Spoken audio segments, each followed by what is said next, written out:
Hello, and welcome once again. You just messed that completely up. Didn't you? we just lost the background. Literally messed it up completely. Welcome everyone to another episode of Great Combos, where we always say whether you agree or disagree, you can always find great combos. I'm your co-host Roger Caesar, and that gentleman over there. Hello, I'm Alexandre Matt. Sorry about that, but you know, Roger, as we sometimes hear, what doesn't kill you makes you stronger. Is that right, Roger? I don't think so. Right now, today, I am feeling the blues. I know that Kathy, I believe, is from Kansas City or Kansas herself, and she's probably all happy. But my dear beloved Buffalo Bills went into Kansas City last night for the AFC football championship game and came up this short from moving on to the Super Bowl. I am upset.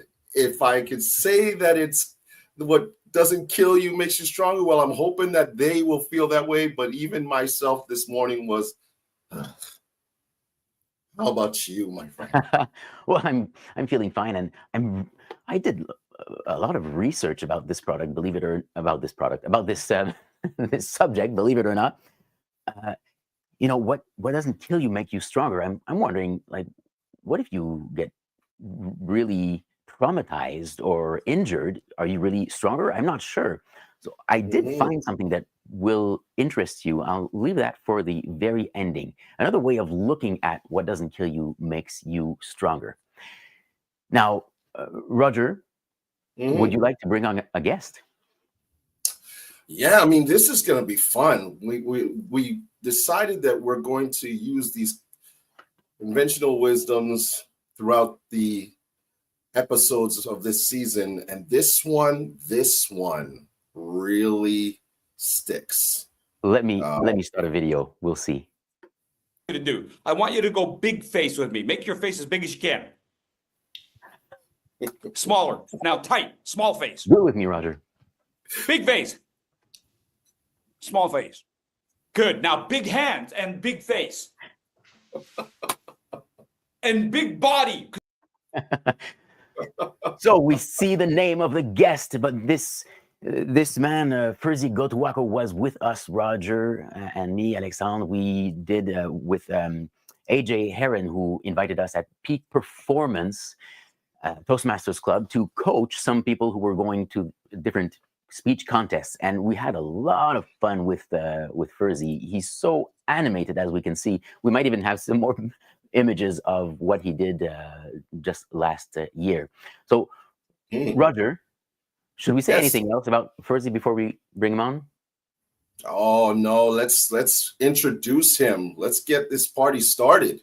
Let's welcome the two-time world champion of public speaking finalist, Fursey Gotuaco.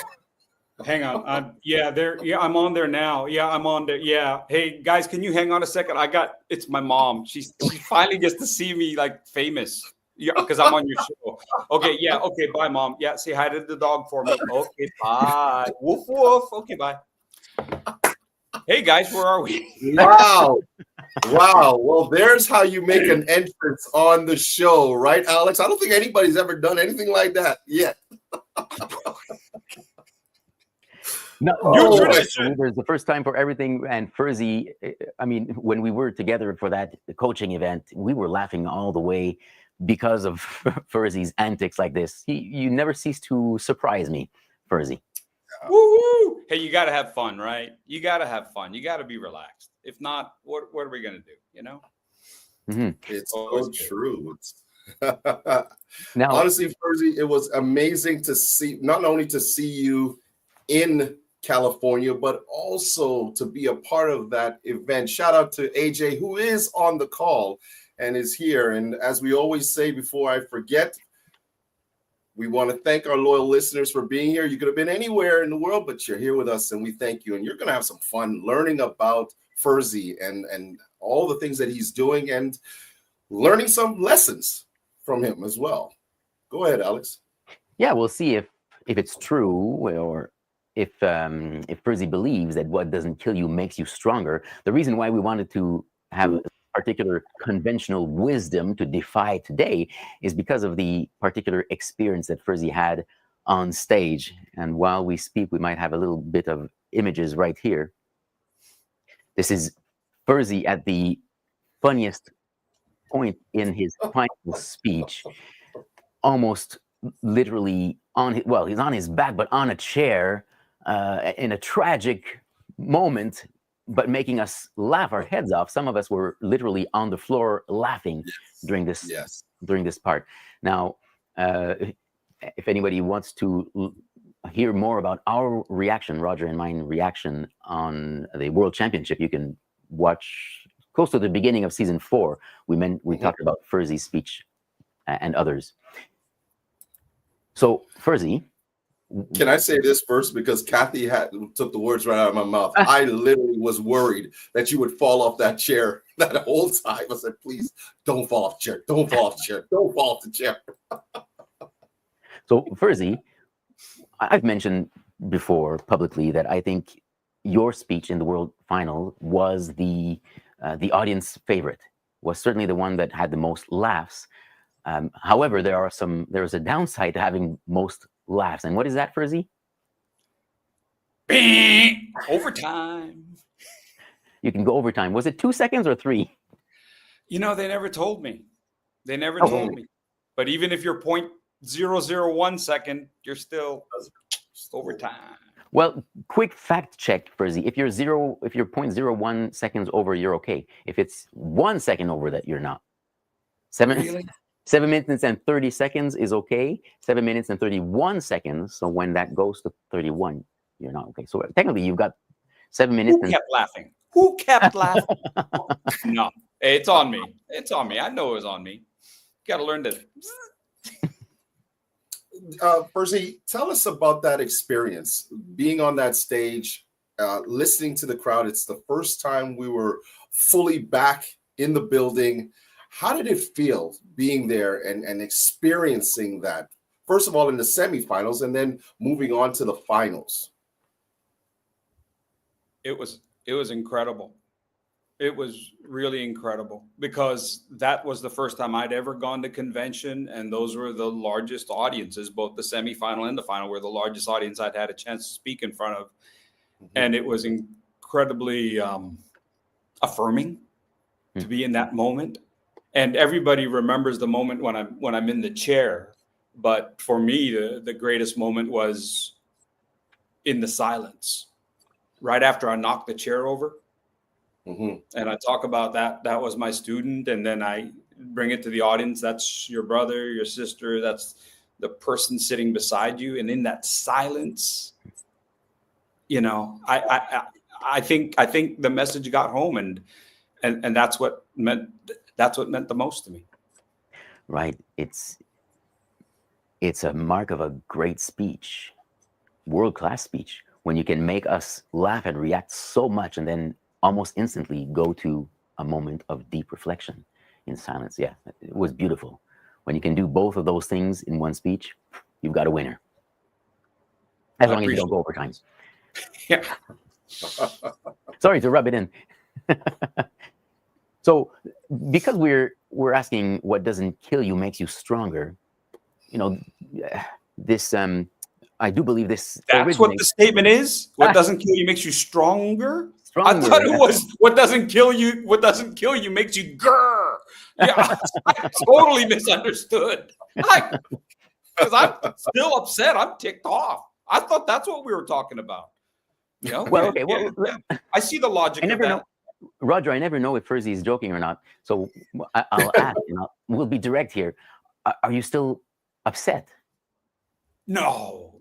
You got to come to peace with that stuff, or it will make you grr. You know, it will make you grr. You got to come. I think sometimes now that's definitely a joke that I got to make every time. And that's part of that healing process that you have to have for yourself. What are you supposed to do? Look back and go, I coulda, woulda, shoulda, right?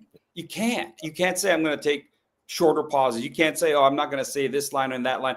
I know that there were lines that I said that I shouldn't have said because I had previously taken them out. Mm-hmm. But it is what it is. And that's part of what we have to do in life is it is what it is. And if this is the worst tragedy in my life, then I'm still living a really great life because I know a lot of people who've experienced far greater hardship, and this is small compared to what they've had. I'm good. I'm still a blessed individual. Yeah. You know, I know for myself, I had a moment on the world stage. It was the semifinals in 2015, my very first time going there. And my grandmother had just died 2 days ago, and the speech was all about her. And I went on stage and I tried to do something that I had never practiced. I took a prop on stage. It was a mirror, and I tried to use it, and it fell and it broke on stage. That was my first experience at the World Championship semifinals. And, you know, when you talk about trying to let it go, I remember how hard it was for me in that moment to do that, to let that go. And it took probably about a good 6 months to get the embarrassment off of it. And then to try to say, okay, let's see how we can redeem and get and go back, which luckily I was. The next year I ended up going back again. But in that moment, let's talk about that. Not right now, but let's talk about in that moment when you realize you came off stage and somebody, or better yet, let me ask you, did somebody tell you in that moment that you went over? And then secondly, in the following moments, that day, that week, what was it that was going through your head at that time? Nobody told me that I'd gone over. Actually, even now, no one's actually said you went over. You know, so it could be that I was just terrible. I mean, no one said you went overtime.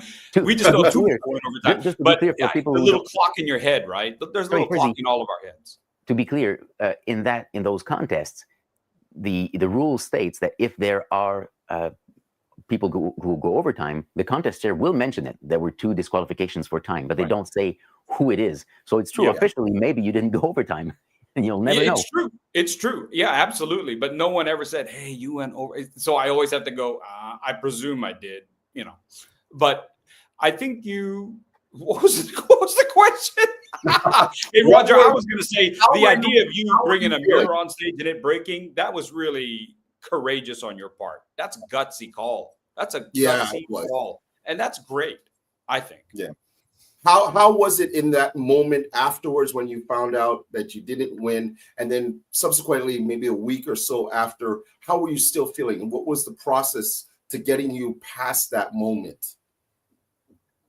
Man, do you know how hard it is to go to your family and say, yeah, I did really good. But I didn't win because I went overtime. And they're all like, uh-huh. Oh, sure. Is this like in 5th grade when you said you got an A, but you really didn't? You know, I was like, come on, give me a break. That was 6th grade. No,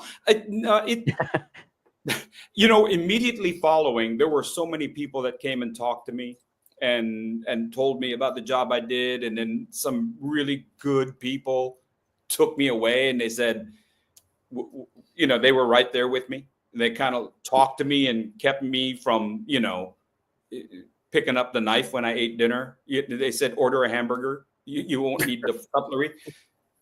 You know, we'll get that for you. No, people were really good with me and talked me through it. There were even some other people that, Cyril even contacted me and said, hey, you want to talk? Cyril, the 2022 world champion. Yeah, I'd never even talked to the gentleman. Yeah, I'd never, you know, but he was like, and he talked to me and he said, hey, if you ever want to talk, he goes, I know it's kind of fresh right now, but I come to grips with some of that stuff pretty quickly. And sometimes it's just not my turn. It just isn't. And whether you believe that's fate or destiny or God, I believe that wasn't God's plan for me. And I'm all right. You know, you have to be okay with the way that things play out because maybe there's a reason for that. After that initial shock. Yeah. Yeah. And I remember I was there right after the results, and I went over to see you, and there were masses of people. Well, masses. There were many individuals around you, and I didn't realize that they were trying to escort you out. And I was thinking, now I wasn't in your shoes, so I can't know exactly what you were thinking. Maybe you'll be able to help me here. But I was thinking, you just made one of the best speeches, maybe the best speech of your life, in front of the biggest audience in your life. You were the favorite. People want to meet you. Why are you leaving the room? So did you feel a need to leave at that point, or were you escorted out? It was going on for quite a while, and the two folks kind of came over and said, "Would you like to go? You know, do you want me to take?" I mean, she kind of grabbed me by the hand and said, "Do you want to go?" And I was like, "Sure." At that point, it was like, you know, it was good. I'd been there for a while. Okay. And you just kind of need to catch a breath. Right. You do need to catch a breath and sort of go, huh, wow. What just happened? And you couldn't say what just happened with everybody there, you know? So yeah, it is, you know, and you're like, oh man, what a bummer. But I kind of knew I'd gone over time, and all the time that you remember what a long period of time it was, right? That we were waiting because of some other situations. In that time, my brain was already, Fursey, you went over time. You know, so you go through those stages of death, the death of your speech. You go through those stages right there, and you're like, okay, I'm in acceptance. Right. It is what it is. You blew it. You And blew it. You know, but I did feel very appreciative of the people that came to me and yourself. I really appreciate that, because a lot of people could have gone to the three winners because they were good. All three of those ladies were excellent. And people found the time to come to me. And I appreciate that. I appreciate the heck out of that. Check out this comment from Fita. Can you put it back, Roger? Yeah, let me put it up there. Yeah, for sure. He says, in my books, Fursey is the best. He is the champion, full stop, regardless of the official results. With a big heart emoji, heart eyes. I appreciate that. I think the three winners did a dynamite job, and I went over time, so it doesn't count at all. But I appreciate the fact that people did enjoy the speech, and I know if I saw who that was, he's a funny dude. He's a funny guy. He's a funny guy. So when funny people say that you were good, you were funny, man, that's like, I'll take that. I will take that any day.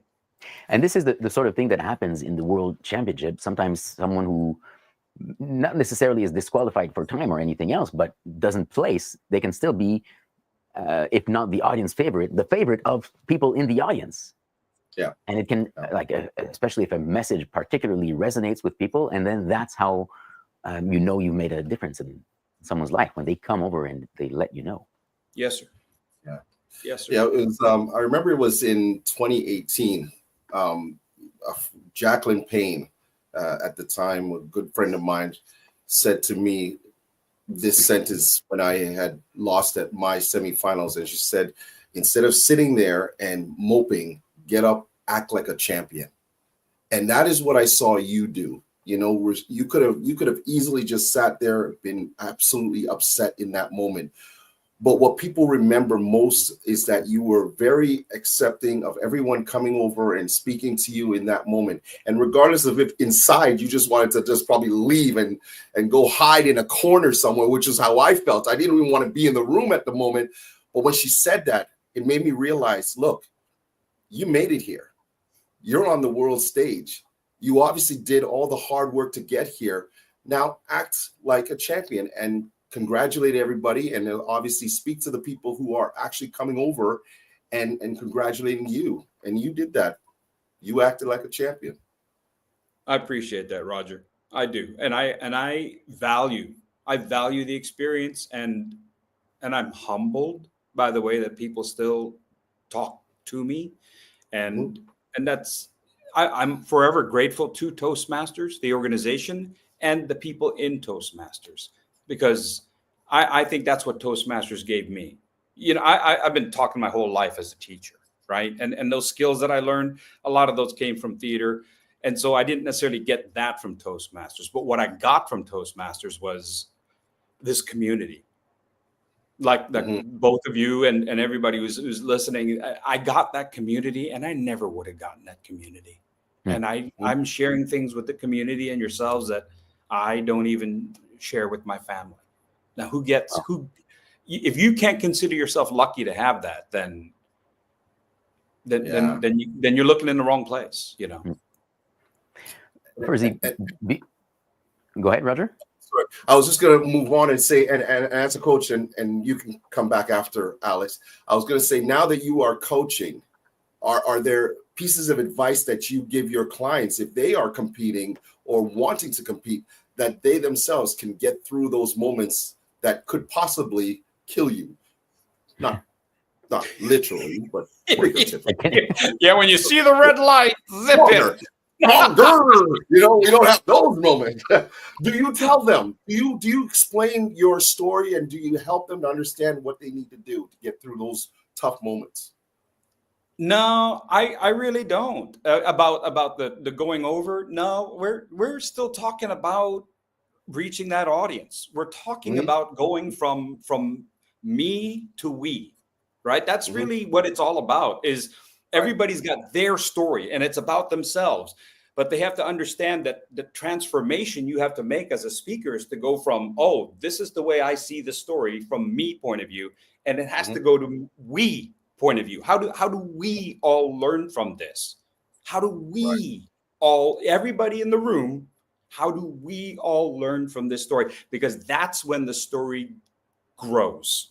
Right? That's when the story becomes epic. Not because it's your story, but because we learned from it. The emotion that we pull, the truth that we pull out of that story resonates. And that's because you are able to go from me to we. And that's how we as coaches really help people to grow. We understand the greatness that is within them. That's how we make an impact as coaches. When we saw you coach speakers on January 11, I was amazed at your approach. And you said it yourself. It's different. It's out there. It's not typical. But that comes from something like 30 years of teaching and theater. So I loved your approach. Now, anybody who wants to know more about what you have to offer, Fursey, how can they get in touch with you? Well, I appreciate you asking that. FurseyGotuaco.com. FurseyGotuaco.com is an easy way, and I'll put it here. And I think you've got a way to do some things as well, Alexandre. Yeah, we'll see it on screen. We'll be able to put it in the show notes as well. Okay. And I think you've got a handle. The handle on this is Speaking with Fursey. Is this in Speaking with Fursey? Yes, sir. Speaking with Fursey is the company that I've started to help coaching and to help people speak, help people find their voice. I think that's something that we all do, right? That's something that we all do. And that's something that we take pride in as coaches is that we understand how to elevate others. Right. That's something that I'm really proud of when I speak to the both of you, is that I know it's like I've got brothers in this, you know. And if Alexandre, if you would just go ahead, bite the bullet, and get the haircut, then we'd really have something to three. Right. Boom! Boom! Grr! Makes you stronger. We'll talk again in 10 years. No, I really felt that with the two of you, and you know, the three of us have had a chance to have a couple of conversations, and I appreciate that. And I think that's something that we give to the people that decide to work with us, is that we're going to give them everything in our heart. Not just everything that we think, but everything in our heart as well.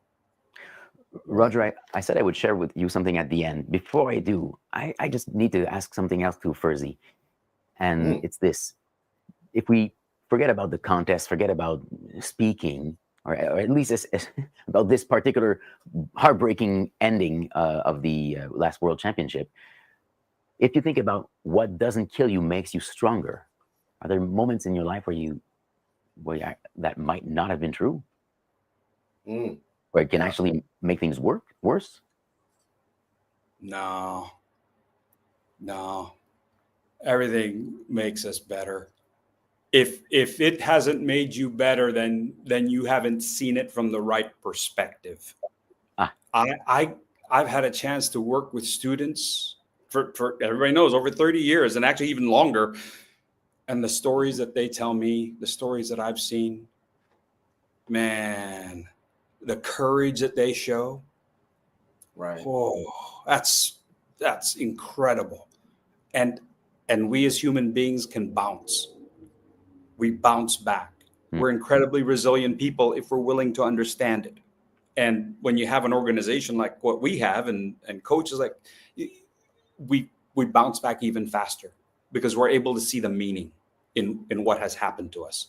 As speakers, we're able to see the meaning, what has happened to us, and find truth and find meaning out of what we're going through on this journey. It's not just for storytelling. It's because this is how we live our life, and we're hoping that others can gain strength from it as well. Mm-hmm. Now, there might be a catch here, that it doesn't happen instantly. Maybe it makes you stronger when you go through adversity, but you might not feel it at the beginning, right? Roger. Yeah. Roger, go ahead, Roger. I read something today because I really wanted to see what do different people think about this particular saying, what doesn't kill you make you stronger. Because you could also think what doesn't kill you in certain cases can give you trauma. There's actually a parody of the song "What Doesn't Kill You Makes You Stronger" by who is it? What is her name? I forgot the singer, but doesn't it originally come from American Idol? I think she's from American Idol. Kelly Clarkson, yes. Kelly Clarkson. Yes, originally it comes from Nietzsche, but Kelly Clarkson took that for the modern era. What doesn't kill you makes you stronger, la la la. But there's a parody out there that says, what doesn't kill you gives you trauma, and it makes things worse, and I can't live with myself anymore because it's a little funny because because it's a parody, but at the same time it can be really sad. You can go through things that give you trauma. I wanted to share this with you. Someone who wrote, because sometimes what doesn't kill you leaves you brittle and injured and traumatized. But then later on, we hear this. They give an example of bookshelves that are all rickety, rackety. They don't work well. They break. But then you fix them with wooden glue and fixing it correctly in the wall, and then it's stronger. So they got stronger, but they weren't stronger because they broke. They got stronger because they were repaired. In other words, and you touched on this, Fursey, it's the healing process that makes you stronger. It's not because of what you went through before. It's not because of the trauma that you went through that you're stronger. It's because of the healing process. Well, that's true, Alexandre, but it was harder to make a rhyme out of that.